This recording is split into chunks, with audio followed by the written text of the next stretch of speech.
महाराज महाराज, आखिर आपको आज क्या हुआ है? मैं सुबह से ही देख रहा हूँ, आप कुछ चिंतित अवस्था में लग रहे हैं। कोई बात है क्या? हाँ मंत्री जी, आप तो सब जानते ही हैं कि आज का दिन वह दिन है जब मेरी पुत्री को श्राप लगा था। और तो और आज पूरे 9 महीने हो गए हैं। ना ही मैंने अपनी पुत्री को देखा और ना ही उसने मुझसे बात किया। हाँ महाराज जी, इस बात का दुख तो मुझे भी है, परंतु उससे भी ज्यादा इस बात का दुख है कि हम सब जानते हुए भी उस काम को पूरा नहीं कर पा रहे हैं जिससे हमारी राजकुमारी उस शराब से मुक्त हो जाएंगी। हाँ मंत्री जी, इस बात का दुख तो मुझे भी है, लेकिन हम और कर भी क्या सकते हैं। न जाने वह विचित्र पंछी कहाँ चली गई।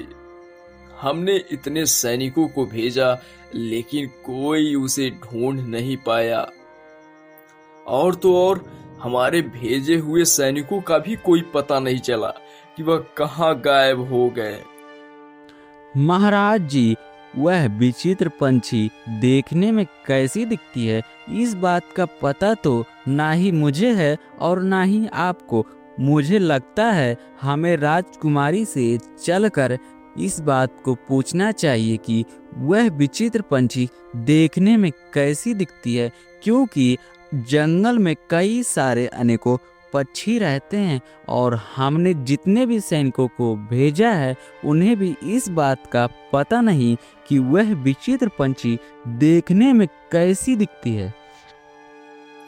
लेकिन मंत्री जी, राजकुमारी तो हमसे बात ही नहीं करती, तो हम इस बात का पता कैसे लगाएं? महाराज जी, आप वह सब मुझ पर छोड़ दीजिए, क्योंकि इस पूरे राज्य में राजकुमारी एक ही व्यक्ति से बात करती हैं, वह है रामेश्वर काका। हम रामेश्वर काका को बोलेंगे कि यह सारी बात राजकुमारी से पूछे। फिर राजा ने रामेश्वर को राज दरबार में बुलाकर सारी बात बताने लगा।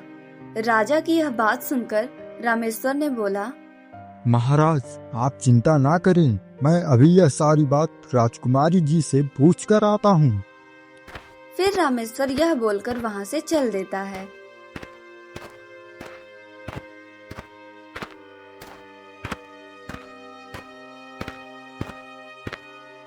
राजकुमारी जी, क्या आप मेरी बात सुन रही हैं? मुझे आपसे कुछ पूछना है। हाँ, बोलिए रामेश्वर काका, मैं आपकी बात सुन रही हूँ। पूछिए, आप क्या पूछना चाहते हैं? राजकुमारी जी, मैं आपसे यह पूछना चाहता हूँ कि आपको जो पंछी श्राप दिया था वह दिखने में कैसा दिखता है? रामेश्वर काका, वह पक्षी देखने में बिल्कुल अद्भुत दिखती है और तो और उसका रंग बिल्कुल सोने जैसा है। वह देखने में इतनी सुंदर है कि उसे कोई भी देखते ही उस पर मोहित हो जाए। ठीक है राजकुमारी जी, अब मैं चलता हूँ, और हाँ, कुछ चाहिए तो बोल दीजिएगा। नहीं नहीं काका जी, मुझे अभी कुछ नहीं चाहिए, और कुछ चाहिए तो मैं आपको बोल दूंगी। रामेश्वर राजकुमारी की यह बात सुनकर बोला।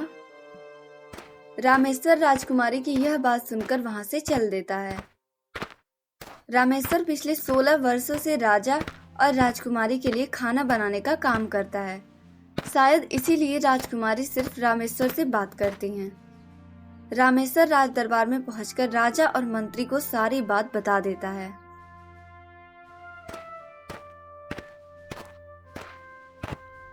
महाराज जी, अब मुझे सब समझ में आ गया है कि वह पक्षी और हमारे भेजे हुए सिपाही कहाँ हैं। मंत्री जी, आप कहना क्या चाहते हैं? मुझे साफ साफ बताइए। महाराज जी, मैं यह कहना चाहता हूँ, हमारे भेजे हुए सिपाहियों को और उस पक्षी को जरूर कोई न कोई बंदी बना लिया है, क्योंकि अभी 2 दिन पहले ही हमारे राज्य से तीन लोग एक साथ गायब हो गए हैं। मुझे लगता है इसके पीछे जरूर किसी न किसी का बहुत बड़ी साजिश है। मंत्री जी यह सारी बात बोल ही रहे थे कि तभी बाहर से एक सैनिक आकर बोला, महाराज जी, बाहर कुछ गांव वाले आपसे मिलना चाहते हैं। आपकी आज्ञा हो तो मैं उन्हें अंदर लेकर आऊं। जरूर, आज्ञा है। सैनिक, तुम उन्हें अंदर लेकर आओ।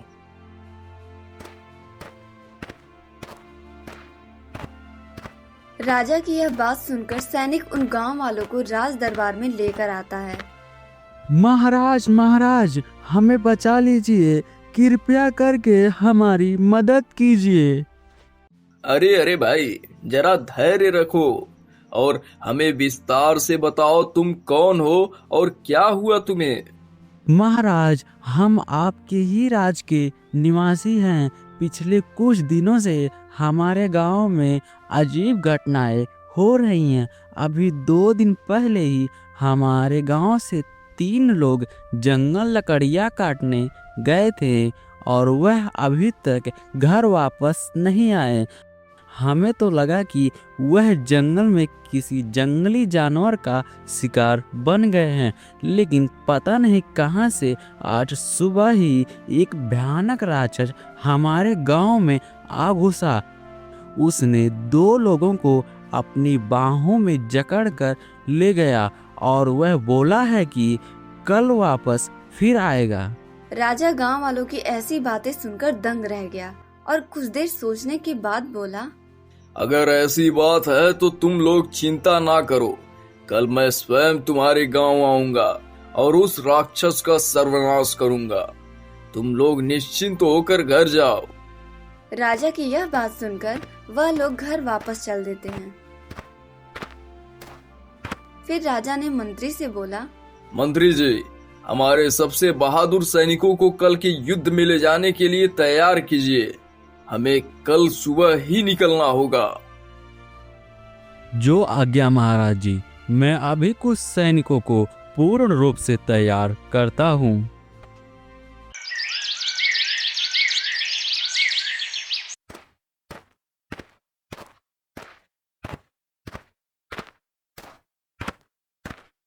अगले दिन सुबह ही राजा और मंत्री कुछ सैनिक को लेकर गांव पहुंचे। गांव पहुंचकर राजा ने देखा कि पूरे गांव वाले एक झुंड बनाकर खड़े थे। उनके अंदर डर और भय साफ साफ दिख रहा था। किसी को डरने की कोई जरूरत नहीं है। अब मैं आ गया हूँ। आप लोग बेफिक्र रहिए। राजा की यह बात सुनकर उनमें से एक युवक बोला, महाराज, उधर देखिए, वह बाबा जानबूझकर उस राक्षस का शिकार बनना चाहते हैं। राजा ने देखा कि एक बुजुर्ग आदमी पास के एक पत्थर पर बैठकर रो रहा था। राजा ने यह देखकर अपनी सवारी से उतरे और उसके पास जाकर बोले, अरे बाबा जी, आखिर आपको क्या हुआ? आप जानबूझकर क्यों अपनी जान देना चाहते हैं? महाराज जी, अब मैं क्या बताऊं? मैं जिसके लिए जी रहा था अब वो ही नहीं रहा तो मैं जीकर क्या करूंगा? इससे अच्छा तो मेरा मर जाना ही ठीक होगा। अरे बाबा जी, ऐसा नहीं, मुझे विस्तार से बताइए, आखिर हुआ क्या है? महाराज जी, अभी 2 दिन पहले ही मेरा पोता जंगल में लकड़ियां काटने गया था और वह अभी तक घर लौटकर नहीं आया।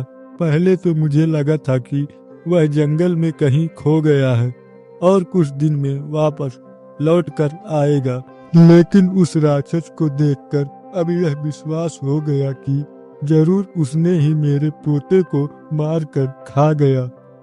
बाबा जी, मैं आपके पोते को वापस तो नहीं ला सकता, लेकिन मैं आपसे यह वादा करता हूँ कि अब से किसी की जान नहीं जाएगी। राजा ने यह बात बोली ही थी कि तभी उन्हें एक भयानक आवाज सुनाई दी और वह आवाज किसी और की नहीं बल्कि उस राक्षस का था। देखते ही देखते वह राक्षस राजा के सामने आ खड़ा हुआ। राजा ने यह देखकर बोला, अरे दुष्ट राक्षस, तेरी इतनी हिम्मत! मेरे रहते हुए मेरे राज्य की प्रजा को परेशान करे? चला जा यहाँ से, वरना मैं तुझे मार डालूंगा। राजा की ऐसी बातें सुनकर राक्षस जोर जोर से हंसते हुए बोला, अरे मूर्ख राजा, तुझे शायद पता नहीं तो किसके सामने खड़ा है। मैं चाहूं तो तुझे यूं मसल कर रख दूं। हट जा मेरे सामने से, मुझे 2 इंसान लेकर जाना है, ये मेरे आका का हुक्म है। राक्षस ने यह बोलकर आगे बढ़ा। राक्षस को आगे बढ़ता देख राजा ने बोला, सैनिकों, खड़े खड़े देख क्या रहे हो? मार डालो इस राक्षस को। सैनिक राजा का आदेश पाते ही उस राक्षस को मारने के लिए आगे बढ़ते हैं, लेकिन वह राक्षस इतना शक्तिशाली था कि सभी सैनिकों को एक ही बार में मार देता है। यह देखकर राजा अब उस राक्षस को मारने के लिए आगे बढ़ते हैं, लेकिन वह राक्षस राजा को अपने बड़े से पंजे में पकड़कर दूर फेंक देता है और फिर राक्षस राजा को अपने पैरों तले कुचलने के लिए आगे बढ़ता है कि तभी उसे एक आवाज सुनाई देती है, रुक जा दुष्ट राक्षस, मेरे रहते हुए तू मेरे राज्य के राजा को नहीं मार सकता।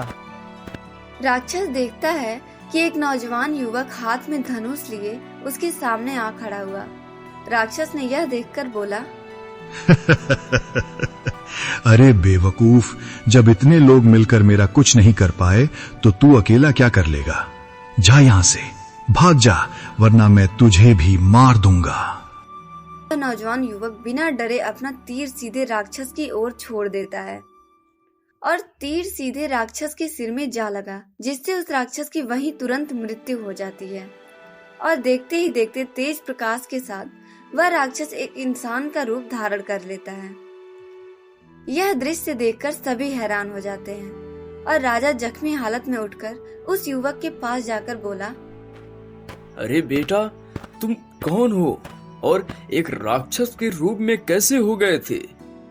महाराज, मेरा नाम भोला है। अभी 2 दिन पहले ही हम 3 दोस्त जंगल लकड़ियाँ काटने गए थे कि तभी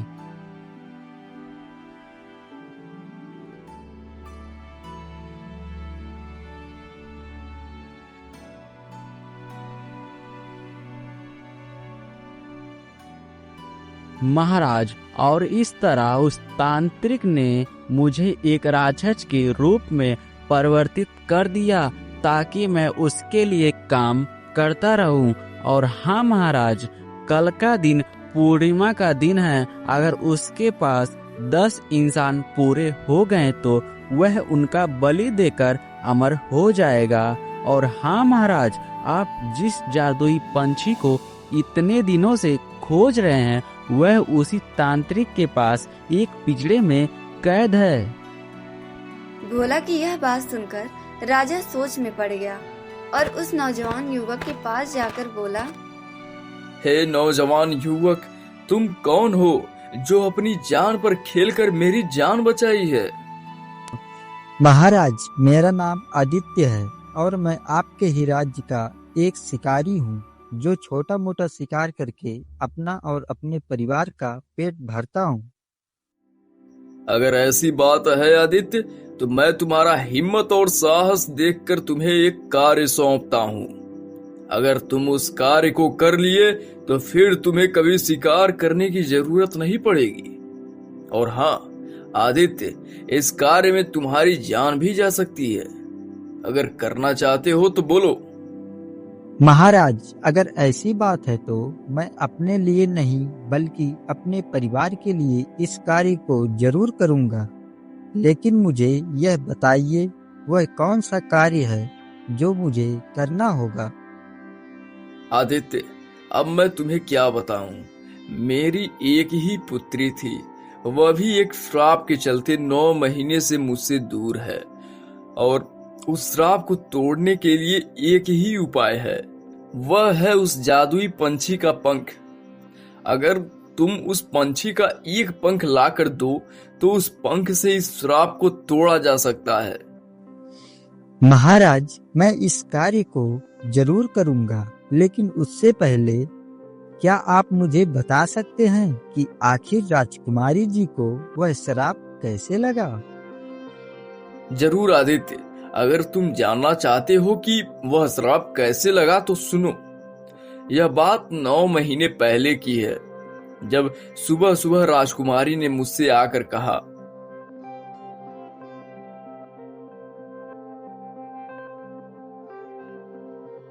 Subscribe Murli Tunes.